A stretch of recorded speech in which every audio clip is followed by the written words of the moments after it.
السلام علیکم. آفاق فاروق کی نئے پروگرام کے ساتھ آپ کے سامنے ہوں. موضوع امریکہ سے پاکستان تک ہی ہے. جو حالات ہیں اگر ہم زندگی کو غور سے دیکھیں، آج کے سیاسی، سماجی، معاشی منظر کو دور تک نگاہ ڈالیں تو ایک عجیب خوف کا، بے یقینی کا، بد اعتمادی کا عالم ہے. امریکہ میں بڑھتی قوم پرستی، ڈونلڈ ٹرمپ، پاکستان میں عمران خان، کشمیر، اسرائیل، علامہ الحفیظ، یوکرین، رشیا. غور سے دیکھیں منظر کو.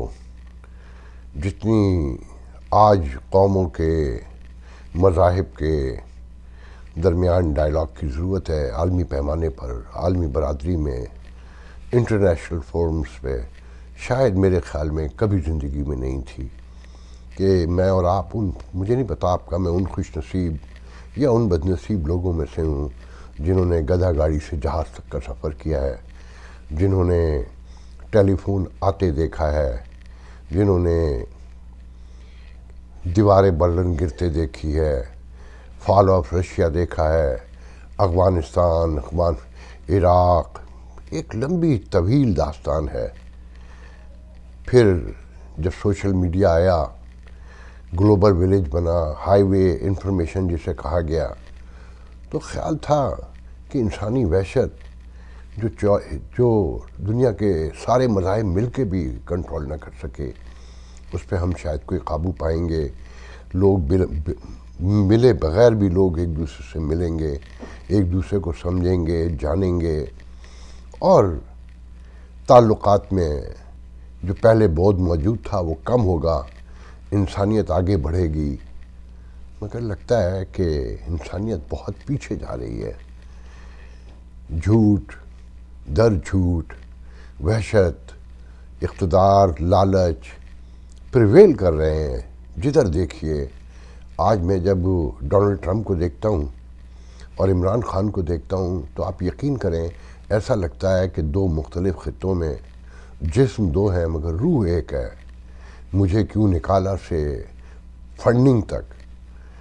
ان کے چاہنے والے، ان کے چاہنے والے، کہ جو کہہ دو اس پہ آنکھیں بند کر کے یقین کر لیتے ہیں. ان دونوں نے مل کے میڈیا کو ٹکا ٹوکری کر دیا، تقسیم کر دیا.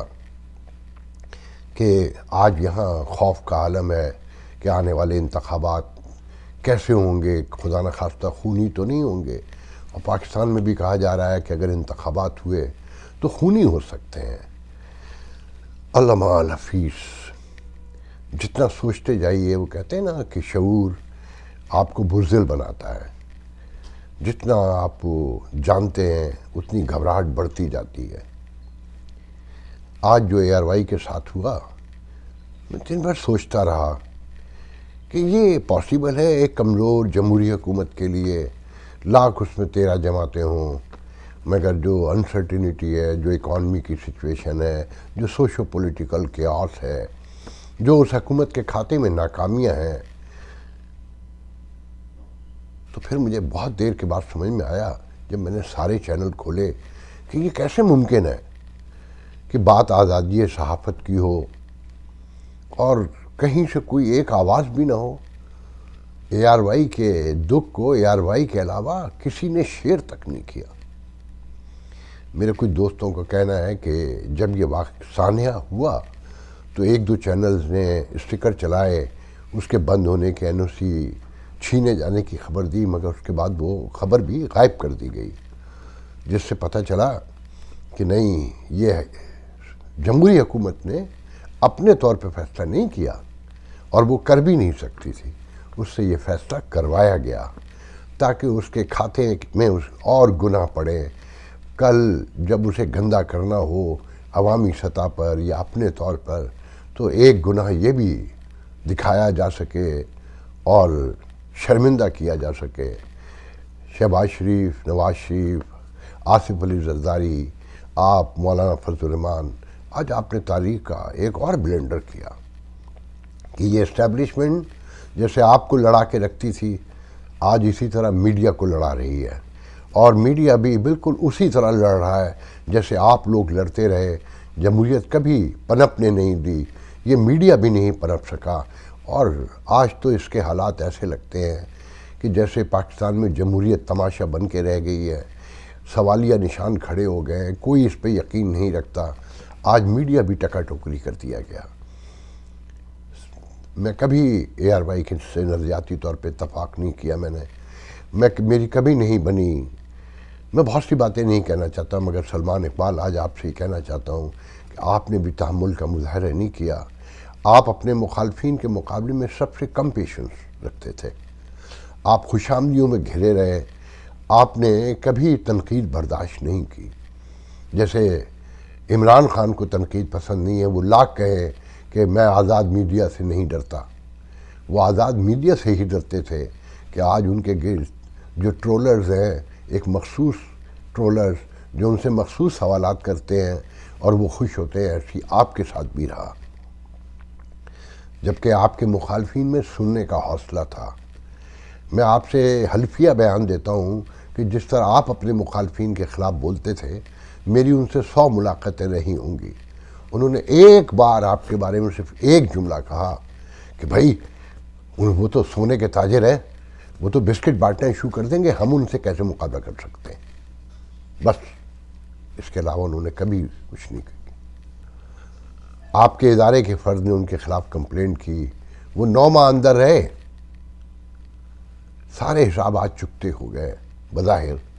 مگر انہیں بھی خوش ہونے کی ضرورت نہیں ہے، دشمن فارغ نہیں ہوا، آپ کو کمزور کر دیا گیا، بالکل اسی طرح جیسے شہباز نواز شریف خاندان کو، زرداری خاندان کو، بھٹو خاندان کو اور باقی صاحب سیاستدانوں کو کمزور کیا گیا اور جمہوریت تماشا بن کے رہ گئی۔ آپ کو اندازہ ہے کہ یہ سب کس بات کی تیاریاں ہیں؟ اگر عدالت نے کل اے آر وائی کو بحال کر دیا، ان کا کچھ نہیں جائے گا، یہ جمہوری حکومت جو کہلاتی ہے یہ بدنام ہوگی، جس کے طلال چودھری جیسے ترجمان روز آ کے اپنا اشتعال دکھاتے ہیں اور مقابلہ کرتے ہیں اور بتاتے ہیں کہ ہم بھی شہباز گل سے کم نہیں ہیں۔ ایک لمحے کو بھول جائیے کہ شہباز گل کا قائد، اس کی پارٹی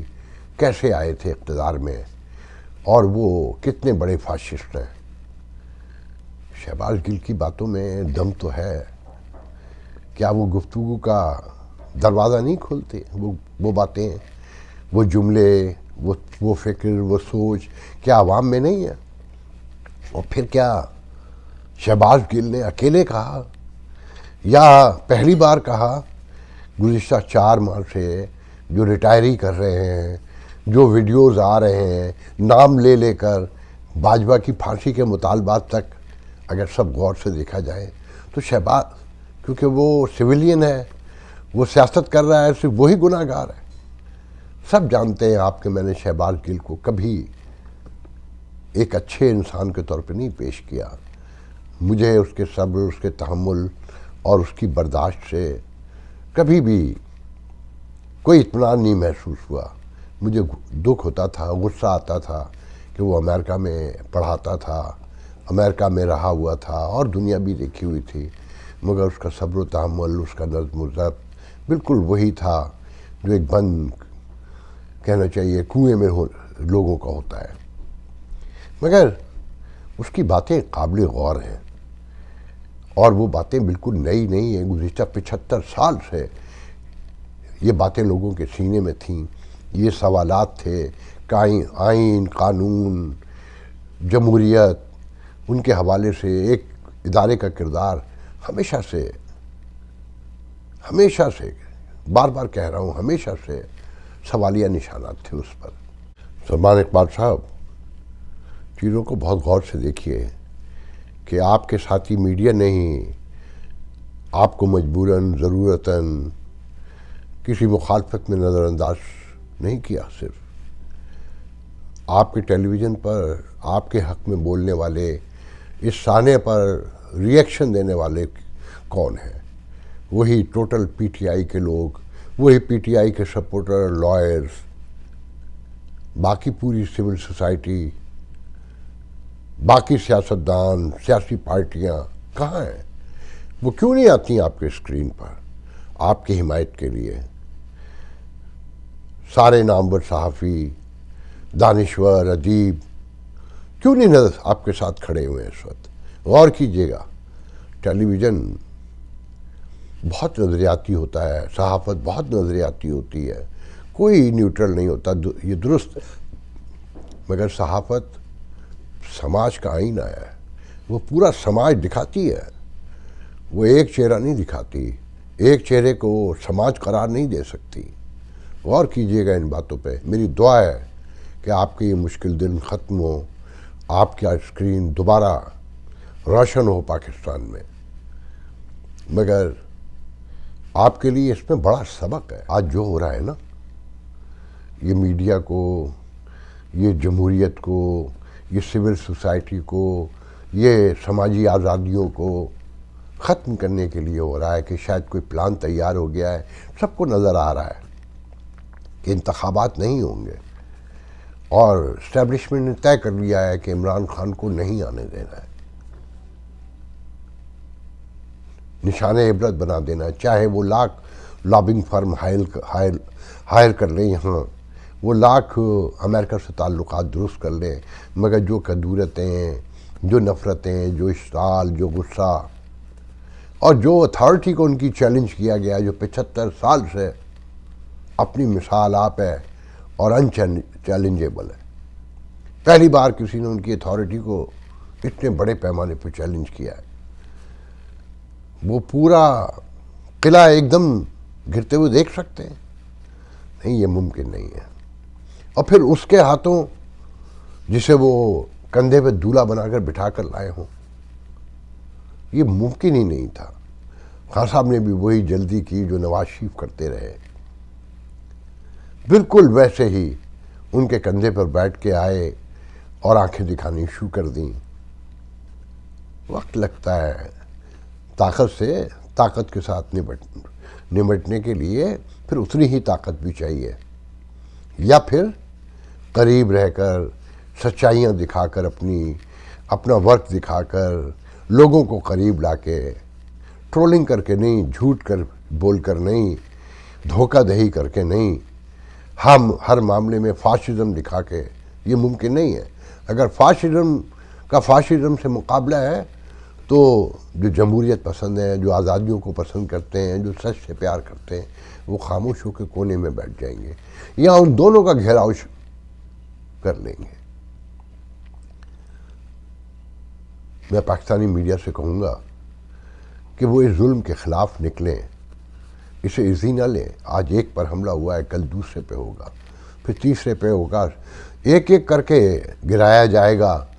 اور ویسے ہی فائلیں بنیں گی جیسے سیاستدانوں کی بنی ہوئی ہیں۔ پھر جمہوریت پنپ نہیں سکی، آگے نہیں بڑھ سکی، یہ روز ڈکلائن ہوتی ہے، روز پیچھے جاتی ہے۔ مجھے تو صاف نظر آتا ہے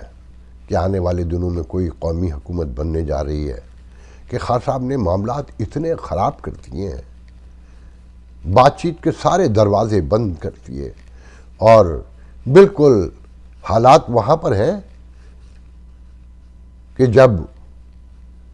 بھٹو کے اور پی این اے کے لیڈروں کے درمیان طے ہو گیا کہ نئے انتخابات بھی ہوں گے، اور بہت سارے مطالبات بھٹو صاحب نے مان لیے، مگر اس وقت تک معاملہ خراب ہو چکا تھا، حالات سیاستدانوں کے ہاتھ سے نکل چکے تھے۔ بالکل ایسا لگتا ہے کہ جب آج عارف علوی نے کہا کہ وہ شہباز اور عمران کے درمیان پل بننے کو تیار ہیں، اور صورتحال خطرناک سے خطرناک ہوتی جا رہی ہے، ملک میں اب لوگ یہ کہہ رہے ہیں کہ خانہ جنگی کا خطرہ پیدا ہو چکا ہے، تو یہ ڈائلاگ اب ممکن نہیں نظر آتا۔ اب وہ ہونے ہی نہیں دیں گے کہ کسی قومی حکومت کا قیام، کوئی لمبا غیر جمہوری سیٹ اپ، کہ جب جمہوریت تھوڑا سا آگے بڑھتی ہے، انہی سیاستدانوں میں سے کوئی سامنے آ جاتا ہے ان کے استعمال کے لیے، اور سب کچھ بیک ٹو دا اسکوائر ہو جاتا ہے، بیک ٹو دا پیویلین ہو جاتا ہے، سب ختم ہو جاتا ہے، اور لوگ دیکھتے رہ جاتے ہیں۔ غور کریں 75 سالوں میں، 75 سال پورے، کل جب آپ یوم آزادی 75واں منائیں گے تو اپنے دل کو تسلی دے سکتے ہیں کہ آپ نے کوئی کامیابی حاصل کی، آپ کو کوئی آزادی ملی، اس آزادی کا کوئی پھل ملا کہ جہاں پینے کا صاف پانی نہیں ہے، جہاں لوگ بجلی کا بل پے نہیں کر سکتے، جہاں 100 روپے کلو کا آٹا ہو اور ہر دوسرا گھر وہ آٹا خریدنے سے قاصر ہو، جہاں گٹر ابل رہے ہوں، جہاں سڑکیں ٹوٹی بکھری پڑی ہوں، جہاں خوف ہو، عدم تحفظ کا احساس ہو، اسے آزادی کہتے ہیں۔ اگر یہ آزادی ہے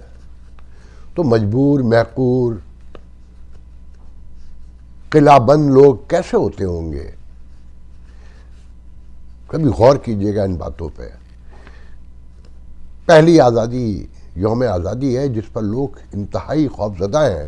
اور انہیں یقین نہیں ہے کہ ایسے دن دوبارہ پھر آ سکتے ہیں، ایسے آزادی کے دن، یہ جشن جس پر سب کو یقین ہے کہ یہ جھوٹا جشن منایا جا رہا ہے، وہ کچھ زمین پر موجود نہیں ہے جو ٹیلی ویژن اسکرین پہ دکھایا جا رہا ہے، جو نغمے ترانے سنائے جا رہے ہیں۔ بات اس سے بہت آگے نکل چکی ہے۔ اگلے ویڈیو میں آپ سے گفتگو ہوگی۔ اللہ حافظ۔